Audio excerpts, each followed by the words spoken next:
আবু হানিফা বললেন বাবা ছেলে একটু তেলাওয়াত করো। হুজুর তেলাওয়াত করছে, বাচ্চা ছেলে।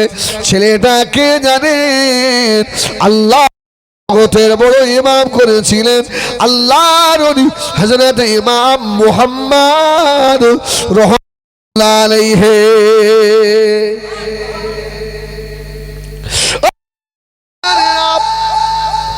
ছেলেটা কোরআন বলল বিসমিল্লাহির রহমানির রহিম আলিফ লাম মিম যালিকাল কিতাবু লা রাইবা ফীহ। শুরু হয়ে গেল সূরা বাকারা, দ্বিতীয় পারা শুরু করেছে। سيقول السفهاء من الناس ما اللهم عن قبلتهم التي كانوا عليها। তিন পারা, দু পারা শেষ, তিন পারা। تلك الرسل فضلنا بعضهم على بعض منهم من كلم الله ورفع بعضهم درجات। চার পারা لن تنالوا البر حتى تنفقوا مما تحبون। سبحان الله। পাঁচ পারা المحصنات من النساء إلا ملكت أيمانكم। পাঁচ পারা শেষ। ছয় পারা لا يحب الله الجهر بالسوء من القول وإذا شطر وإذا سمعوا ما أنزل إلى الرسول। সাত পারা শেষ। আট পারা ولو أننا نزلنا। ভুল হচ্ছে না, দুই দিকে হবে, সে ভয় তো লাগে। আল্লাহ আল্লাহ, এইভাবে করে পড়তে পড়তে পড়তে পড়তে 30 পারা শুনিয়ে দিয়ে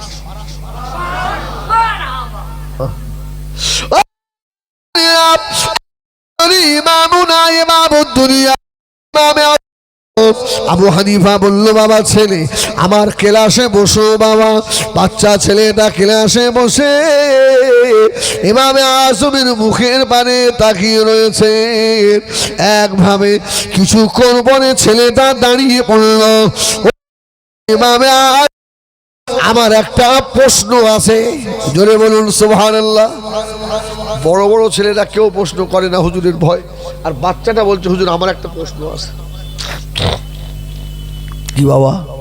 বলছে হুজুর একটা ছেলে নাবালেগ অবস্থায় এশার নামাজ আদায় করে শুয়ে পড়েছে, রাত 12টার সময় বালেগ হয়েছে, তাকে কি আর এশা আদায় করতে হবে? ইমামে আজম বলছে এ তো ছোট মাথার প্রশ্ন নয়, জোরে বলুন সুবহানাল্লাহ। এ কি প্রশ্ন? আল্লাহু আকবার। এই ওই ছেলেটা কে? বলছে হুজুর না আমি, আপনি বলেন আগে। হ্যাঁ, এখন রাত 12টার সময় যে বালেগ হলো এটা কি করে বুঝলো? আমাদের অনেক সময় খারাপ স্বপ্নে শরীর নাপাক হয়ে যায়। হ্যাঁ, হয়ে গেছে, হুজুর বুঝতে পেরে গেছে যে আমি এবার বালেগ হয়ে গেছে। হুজুর মাসালাটা বলেন, তুমি কি ফতোয়া দিয়েছো? বলছে হুজুর ফতোয়া নয়, আমারই নিজের, আমি আবার শরীর পাক করে গোসল করে এশার নামাজ আবার আদায় করেছি হুজুর, আমার কি ঠিক হয়েছে?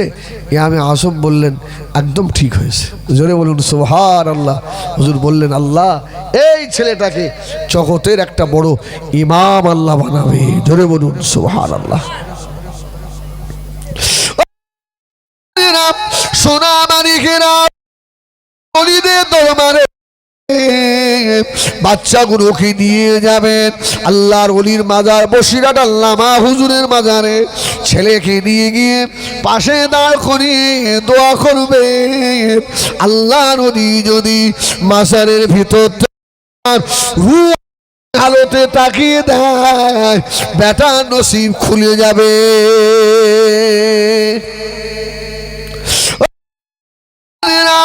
নবী আমার দিন দুনিয়া হাবিবুল্লাহ রাসূলুল্লাহ সাল্লাল্লাহু আলাইহি ওয়াসাল্লাম আল্লাহ নবীর উপরে আল্লাহ 6 ওয়াক্ত নামাজ ফরজ করেছিলেন, তাহাজ্জুদের নামাজও ফরজ ছিল। আল্লাহ নবী জন্য রাত্রি উঠে পড়লেন আল্লাহ নবী চাচাতো ভাই হযরত আব্দুল্লাহ ইবনে আব্বাস আল্লাহ নবীর অসুর পানি তুলে দিয়েছে। আল্লাহ নবী আল্লাহুম্মা ফাখহিহু ফিদ্দীন ওয়া আল কিতাব ওয়াল হিকমা। সুবহানাল্লাহ। বাস রাসূলুল্লাহ দোয়া লেগে গেল, আল্লাহ তাকে কি করে দিল? রাইসুল মুফাসসিরিন করে দিয়ে। সুবহানাল্লাহ। 7 বছরে হাফেজ হয়ে গেছে। আব্দুল্লাহ ইবনে আব্বাস বাপ বেটায় আল্লাহ রসুলের দরবারে গিয়ে বসে। আমি একটু আগে বললাম না, রসুল যদি কারোর দিকে একবার মোহাব্বতের নজরে তাকাতেন, তার কলবের দরজা, আল্লাহর কোন নেক ওলি বান্দা যদি কোন মুরিদের দিকে মোহাব্বতের নজরে তাকায়, তার খুলে যায়। তো বাপ বেটায় দুজন বসে আছে, আর আর আব্দুল্লাহ ইবনে আব্বাস আমার রসুলুল্লাহর দিকে বারবার তাকাচ্ছে, রসুলের যেন পাশে কে একজন বসে আছে। সুবহানাল্লাহ বলেন। আল্লাহ নবী বুঝতে পেরে গিয়েছেন।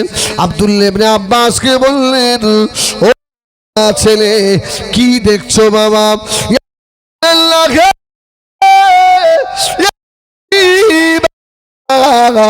আপনার পাশে ওই মানুষটাকে। আল্লাহ নবী বলল, বাবা আল্লাহ তো চোখের পাওয়ার এত দিয়েছে, তোর বাপ দেখে না রে বাবা, তুই বাচ্চা দেখতে পেয়ে গেলি। ওটা তো অন্য কেউ নয়, ওটা হলো আল্লাহর বড় ফেরেশতা হযরত জিবরাইল আলাইহিস সালাম। সুবহানাল্লাহ। আব্দুল্লাহ ইবনে আব্বাস বাচ্চা বয়সে ফেরেশতা জিবরাইল দেখে ফেলেছে। সুবহানাল্লাহ। আমার রাসূল বললেন, আল্লাহ এই বাচ্চা ছেলের চোখের এই পাওয়ার যদি এখন হয়, এর বড় হলে আরো কত পাওয়ার বাড়বে। আল্লাহ তুমি একে অন্ধ করে দাও। অন্ধ হয়ে আব্দুল্লাহ ইবনে আব্বাস অন্ধ হয়ে গেলেন।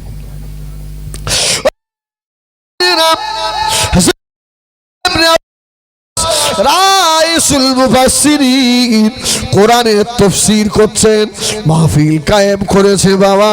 আর ওই মাহফিলের ভিতরে আল্লাহ নবী জামাতা হযরত আলী কাররামাল্লাহু ওয়াজহাহু কাপড় মুড়ি দিয়ে চুপ করে আছেন।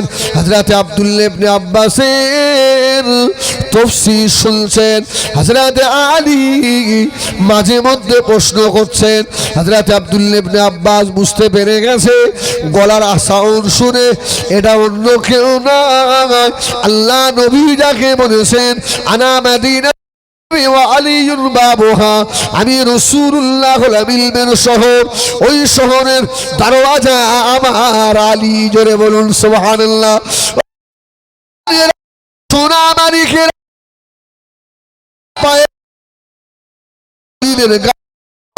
আল্লাহর ওলিদের মাথার টুপি, আল্লাহর ওলিদের গায়ের গেঞ্জি, ওলিদের পরনের কাপড় ভিতর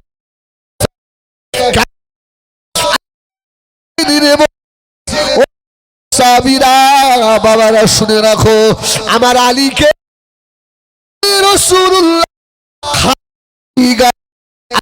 নবী বলেন, আমি নবী নিজে খালি গায়ে হযরত আলীকে জড়িয়ে ধরে 3 বার আমি বুকের সঙ্গে চাপ দিয়েছিলাম। আমি রাসূলুল্লাহর ভিতর থেকে হযরত আলীর সিনায় ডাইরেক্ট ট্রান্সফার করেছি। সুবহানাল্লাহ। তাহলে ইলম ডাইরেক্ট দেওয়া যায়। সুবহানাল্লাহ সুবহানাল্লাহ। হ্যাঁ, যেখান থেকে যাবে যার কাছে সেটাও তো ভালো হওয়া দরকার। যেখানে সেখানে এই তো অস্ত ভালো বুঝিস যে আল্লাহ হযরত আলী খুব সংক্ষেপ আমার বক্তব্য বাবা, আর আধা ঘন্টা মতো বাকি রয়েছে, আমি চলে যাবো রে। হযরত আলী বললেন, ভাই আব্দুল্লাহ ইবনে আব্বাস সূরা ফাতিহার তাফসীরটা করুন। আব্দুল্লাহ ইবনে আব্বাস বুঝতে পেরে গেছে হযরত আলী এসেছে, আস্তে আস্তে নেমে গিয়ে, ভাই আলী রে, আল্লাহ নবীর কাছ থেকে ডাইরেক্ট এলেম পাওয়া ছেলে আপনি, জোরে বলুন সুবহানাল্লাহ। আমিও পেয়েছি, আল্লাহ নবী আমাকেও দিয়েছেন, আল্লাহ নবী আমার জন্য দোয়া করেছেন, আল্লাহুম্মা ফাক্কিহু ফিদ্দীন ওয়া আল্লিমহুল কিতাব ওয়াল হিকমা। আর আল্লাহ নবীর লালা আপনি পান করেছেন, জোরে বলুন সুবহানাল্লাহ। নবী তিল জড়িয়েছিলেন। আপনি এবারে মেম্বারে আসুন, হযরত সির করছেন, এ রাসূলুল্লাহর সাহাবীরা আল্লাহ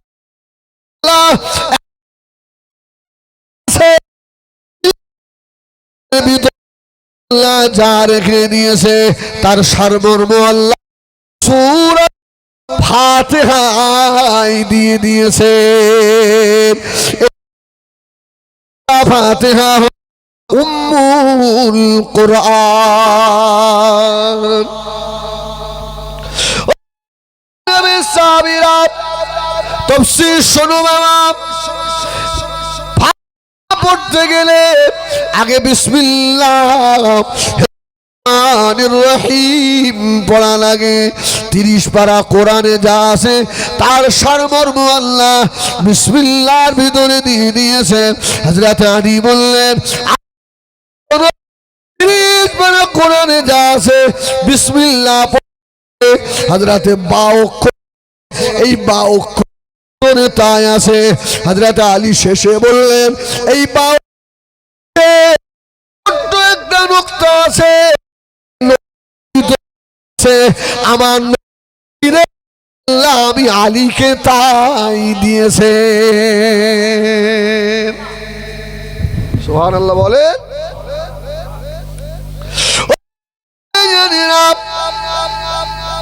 হযরত আলী ইলমে মারিফাতের খনি, দুনিয়ার সব আগে যে পীর, ওই পীরটার নাম জানেন?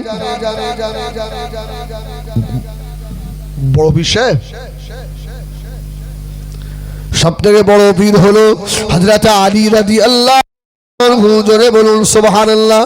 পৃথিবীর প্রথম পীরের খলিফা হলো তিনি তাবিঈ হযরত হাসানে বসরি, জোরে বলুন সুবহানাল্লাহ। এই হাসানে বসরি হওয়ার পরে হযরত উমর তাহানি করিয়েছিলেন।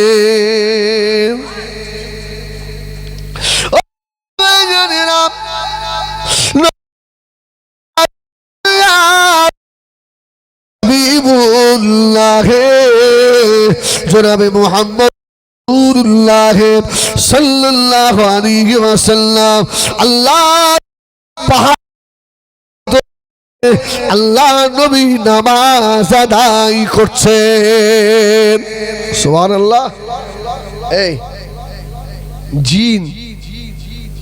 জিন যারা হজে গেছেন, মানে জান্নাতুল মুআল্লার পাশে মসজিদে জিন আছে না? আলহামদুলিল্লাহ, আমার ভাই তো বছরে 8-10 বার করে যায়। হ্যাঁ, যদি কেউ ওমরায় যান আমার ভাইয়ের সঙ্গে যাবেন। কোনো চিটিংবাজি তো আমি দেখিনি, আল্লাহ জানে। এই শোনেন, তো রাসূলুল্লাহ নামাজ পড়ছেন, আর রাসূল নামাজের ভিতরে কোরআন তেলাওয়াত করছে, জোরে বলুন সুবহানাল্লাহ। আরে যার উপরে কোরআন অবতীর্ণ হয়েছে আর তিনি কোরআন পড়ছেন, ভালো লাগবে না? লাগবে না? আল্লাহু আকবার। রাসূলের জবানে তেলাওয়াত শুনে জিনটা এসে পাশে দাঁড়িয়ে অবাক হয়ে গেছে। কুল উহিয়া ইলাইয়া আন্নাহু ইসতামা'a নাফারুম মিনাল জিন্নি ফাকালু ইন্না সামি'না কুরআনান আজাবা। কি আজীব কিতাব! সুবহানাল্লাহ। রাসূলুল্লাহ সালাম ঘোরালেন, সালাম ঘুরিয়ে বলছে, কি খবর? জিনটা কত লম্বা জানেন? আগে একবার বলেন সুবহানাল্লাহ। জিনটা কেতাবে লিখেছে 16 কিলোমিটার লম্বা। সুবহানাল্লাহ বলবে না? এত লম্বা। তো আমার রসুল বলছে, হ্যাঁ তুই যে এত লম্বা? হ্যাঁ, বলছি ইয়া রাসূলুল্লাহ, আমি তো এখন মিডিয়াম আকারের, আমার থেকেও লম্বা আছে, সুবহানাল্লাহ বলে, আমার থেকেও লম্বা জিন আছে। আল্লাহ নবী আল্লাহ পাকের দোয়া চাইলেন, আল্লাহ জিনটাকে একটু ছোট করে দেন।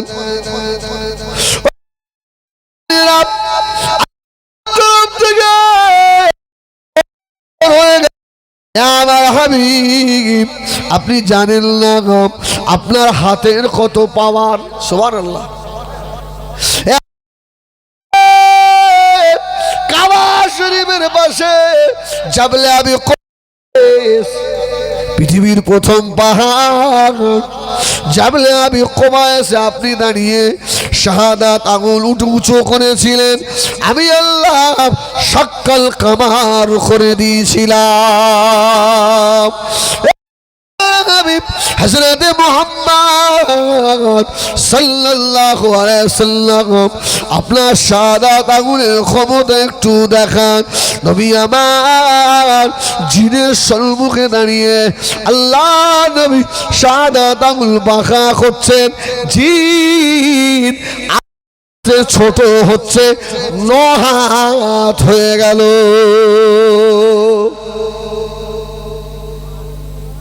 আর রসুল বলছে, তোর বাড়ি কোথায় রে, বাড়ি কোথায়? তো জিনটা বলছে, মুহাম্মদ সাল্লাল্লাহু আলাইহি সাল্লাম আমার বাড়ি কোথায় আপনি আপনি চিনতে পারবেন না, অনেক দূর। আমার রসুল বলছে, বলো না কোথায়? জিনটা বলছে, আমার বাড়ি কোহে কাহাব, জিনদের শহর কোহে কাহাবে বাড়ি আমার। আমার রসুলুল্লাহ একটু মুস্কি হেসে বললেন, কোহে কাহাব থেকে আরো 3 দিন গেলে একটা কুয়া আছে, ওই কুয়াটা তুমি চেনো? সুবহানাল্লাহ বলেন, সুবহানাল্লাহ বলেন। জিনটা বলছে, এই কি সর্বনাশ, আমি ভাবছিলাম হয়তো আমার দেশে আপনি চেনেন না। রসুল বলছেন, আমাদের তোমার দেশ থেকে আরো 3 দিন গেলে একটা কুয়া আছে, ওই কুয়াটা তুমি চেনো? যাও তো ওই কুয়াটার সন্ধান নিয়ে এসো। আমার ভাইজানেরা, সোনা মানিকেরা, জিন আর কোহে কাহাব থেকে আরো 3 দিন চলে গেল। কুয়াটা দেখে ফিরে চলে এসে আল্লাহ নবীকে বলল, কুয়া দেখে এসেছি নবী। আল্লাহ নবী বললেন, ওই কুয়ার তলার খবর জানো? সুবহানাল্লাহ বলেন। জিন বলছে, ইয়া রাসূলুল্লাহ, তো কুয়ার তলার খবর কি করে দেবো? আমি কুয়ার ওপরের খবরটা দিতে পারি, ও তলার খবর তো দেওয়ার ক্ষমতা নেই। সুবহানাল্লাহ কে বলেন। উম্মতে মুহাম্মাদী আল্লাহ এই সিনার এই চোখের যে কত পাওয়ার দিয়েছে, সুবহানাল্লাহ বলেন। পাগল হয়ে যাবেন, পাগল হয়ে যাবেন। হ্যাঁ, সুদ ঘুষ এটা ওটা করে তো এটাকে আমরা শেষ করে ফেলেছি রে ভাই, কিন্তু এর পাওয়ার যে কত, আল্লাহু আকবার। তো রাসূল বললেন, যাও কুয়ার তলার খবরটা নিয়ে এসো, কুয়ার তলায় কি আছে। জিনটা আস্তে আস্তে চলে গেল। জিনটা গিয়ে 3 দিন কুয়ার তলায় ঢুকলো, কোনো খবর পেল না। নবী আমার আল্লাহর কাবা শরীফের পাশে বসা, আল্লাহ নবীর পাশে হযরতে আবু বকর সিদ্দিক রাদিয়াল্লাহু তাআলা আনহু বসে আছেন। জিনটা এসে দাঁড়িয়েছে, জিনের আগা দিয়ে দিয়ে তখনও পানি টুপিয়ে পড়ছে। আল্লাহ নবী বললেন, জিন কুয়ার তলার খবর কি? জিনটা বলল, ইয়া রাসূলুল্লাহ, ইয়া হাবিবাল্লাহ, তলায় যেতে পারিনি, খবর দেব কি? আল্লাহ দিলেন, এই দেখো আমার আবু বকর, আমি রাসূলুল্লাহর উম্মতের কত পাওয়ার দেখো। তুমি 3 দিন গিয়ে কুয়ার দিতে পারোনি, আর আমার আবু বকর 30 খবর এনে দেবে। সুবহানাল্লাহ, সুবহানাল্লাহ। এই কসেকে যদি তাই না হয় তাহলে বসিরা হুজুর কি মদিনায় নামাজ পড়তে পারে? সুবহানাল্লাহ বলেন, সুবহানাল্লাহ বলেন। আল্লাহু আকবার, কি পাওয়ার, কি পাওয়ার। তো জিনটা বসে আছে, রসুল বলছে দেখো আমার আবু বকর কেমন খবর নিয়ে আসে। রসুল বলছে আবু বকর তুমি একটু আমার হাঁটুর সঙ্গে হাঁটুটা ঠেকাও না। সুবহানাল্লাহ বলেন। রসুল বলছে আবু বকর আমার হাঁটুর সঙ্গে তোমার হাঁটুটা দাও, একটু আর্থিং নিয়ে নাও। যদি বলেন সুবহানাল্লাহ, সুবহানাল্লাহ। এই জন্যই তো পিঠ ধরতে হয় না, হ্যাঁ, একটু আর্থিং নাও। এই যে লাইট মাইকগুলো চলছে, এর আর্থিং আছে না নেই? আর্থিংয়ে পানি দিলে জোর হয় না, আস্তে আস্তে ভোল্টেজ কমে যায়, জোর হয় না।